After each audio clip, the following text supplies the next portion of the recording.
দাবি পূরণের আশ্বাস দেওয়ার পরে আনসাররা সচিবালয়ের মতো গুরুত্বপূর্ণ জায়গা অবরুদ্ধ করে রাখে উল্লেখ করে এর সঙ্গে জড়িতদের আইনের আওতায় আনা হবে বলে জানিয়েছেন অন্তর্বর্তী সরকারের উপদেষ্টা নাহিদ ইসলাম।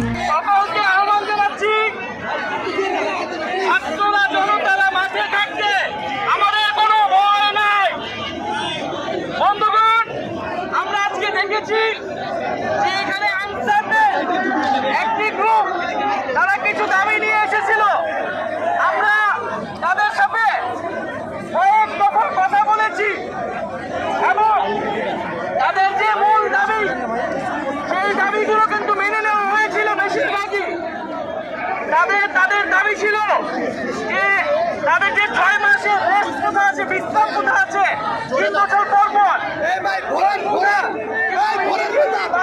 হয়েছিল এবং তারা জাতীয়করণের কথা বলেছিল। আমরা বলেছিলাম 1 সপ্তাহ সময় দিতে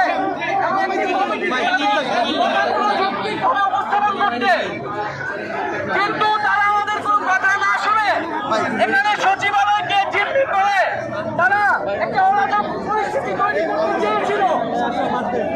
আমরা ছাত্রদেরকে অভিনন্দন জানাচ্ছি, সাধুবাদ জানাচ্ছি।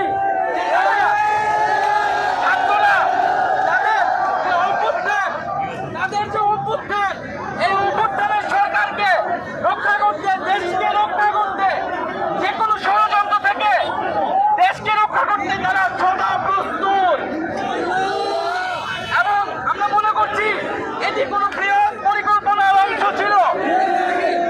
কেন দাবি পূরণ করার পরও তারা এখানে সচিবালয়কে জিম্মি করে অস্থিতিশীল পরিবেশ তৈরি করবে, যেখানে একদিকে দেশে বন্যা সংকট চলছে, সারা দেশের মানুষ নোয়াখালী, ফেনী, কুমিল্লার জন্য ত্রাণ বিতরণ করছে, সেদিকে তারা গোষ্ঠীগত স্বাধীনতার জন্য এখানে অরাজকতা তৈরি করছে।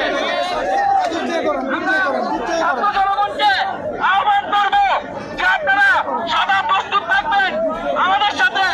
অন্তর্বর্তীকালীন সরকার, দেশপ্রেমিক সেনাবাহিনী এবং আইনশৃঙ্খলা বাহিনী, আমরা সকলে দেশকে এবং আমাদের অভ্যুত্থানের স্পিরিটকে রক্ষা করার জন্য সবাইকে আহ্বান করবো আপনারা শান্তিপূর্ণভাবে থাকবেন। আমাদের কোনো ভয় নাই, ছাত্ররা মাঠে থাকা অবস্থায় কোনো ভয় নাই।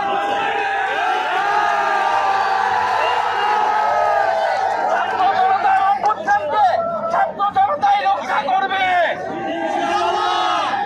সবাইকে আহ্বান করছি আপনারা শান্তিপূর্ণভাবে থাকুন। যারা আজকে আমাদের ছাত্র ভাইদের উপরে হামলা করেছে তাদেরকে কঠোরতম বিচারের আওতায় আনা হবে এবং আজকে রাতের মধ্যেই তাদেরকে গ্রেফতার করা হবে। যারা এই ধরনের ষড়যন্ত্র করছে, এই ষড়যন্ত্রের পিছিয়ে দেওয়া রয়েছে, তাদেরকেও কঠোর বিচারের আওতায় আনা হবে। এবং সকলের প্রতি আহ্বান থাকবে, আজকে প্রধান উপদেষ্টা জাতির উদ্দেশ্যে ভাষণ দিয়েছে, সবাইকে ধৈর্য ধরার আহ্বান জানিয়েছে। আমরা বৈষম্য বিরোধী ছাত্র আন্দোলন রাষ্ট্রের সব বৈষম্য দূর করার জন্য এসেছি, কিন্তু সবাইকে ধৈর্য ধরতে হবে। অস্থিতিশীল কোনো পরিবেশ তৈরি করতে চাইলে সচিবালয় ঘেরাও করে জিম্মি করে কোনো দাবি আদায় করা যাবে না। আমরা সকলের যৌক্তিক দাবি শুনবো, কিন্তু কোনো অযৌক্তিক পন্থায় কাউকে জিম্মি করে কোনো গোষ্ঠীগত কাহিনী সাক্ষ্য আদায় করতে আসলে তা ছাত্র জনতা প্রতিহত করবে। সবাইকে আহ্বান করবো আপনারা শান্তিপূর্ণভাবে অবস্থান করুন। আমাদের সমন্বয়, আমাদের উপদেষ্টা বিন্দুরা আছেন, তারা আসবেন, তারা কথা বলবেন। আপনারা শান্তিপূর্ণভাবে অবস্থান করুন, আমাদের পরবর্তী নির্দেশনা আসা পর্যন্ত।